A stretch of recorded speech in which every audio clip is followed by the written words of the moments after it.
Success and failure in the classroom, it sounds to me like ranking and sorting students into those that are successful and those that are not. And if there's one purpose of our education system, it's to educate all of the students, not just some of them, not to have, certain students on a silver platter who get delivered to the most selective colleges and then the others kind of have to scramble for themselves. If our system is labeling students as successes or failures, then it's doing exactly what it's designed to do, producing successes and failures. If we want a system that produces all successes, then we need a dynamic system that identifies each student's unique strengths, unique areas that they need to focus on, and develops them in those areas. And so that's what this framework has the opportunity to do for students, for teachers, for classrooms, for schools, and for entire districts. And to that end, too, de-emphasizing failure is like that term has such stigma associated with it. But when we focus to that mastery approach and we think about not being there yet, it just means that students need more opportunities to practice to get there. It doesn't mean that once you've failed it, we're moving on and you don't have the opportunity to keep trying to build that skill. So, like, even that growth mindset of understanding that the more you practice something, the better you get at it, and therefore the more opportunities you have to demonstrate your growth in those areas.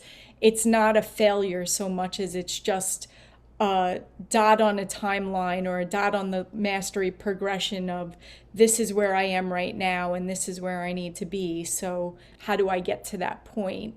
Instead of saying I'm a failure because I'm not at this point already, because other people in my class are already there, or, for whatever other reasons.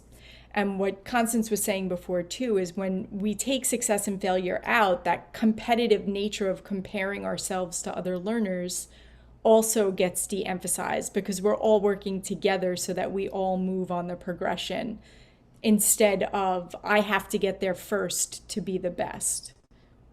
One thing I will add is that one reality of schools and how they measure success is at times college admissions rates. Whether they have students going to the schools on the quote unquote list, right? The Ivy Leagues, the competitive schools. And those are important metrics for a lot of schools. So I don't want to underemphasize that, but I do want to emphasize that students who have gone through a mastery classroom will not only know more when they get to college or when they get to those doors or that admissions process, but they will have the reflection skills and the skills to incorporate feedback so highly attuned to the extent that they will be more successful when they get to college and more likely to graduate. We are advocating not ranking and sorting students, and we realize that the college admissions process in many ways does that by necessity because they have to make difficult choices about who they admit. But the nice thing about a mastery framework is it's not kind of preclusive to those needs or to those priorities.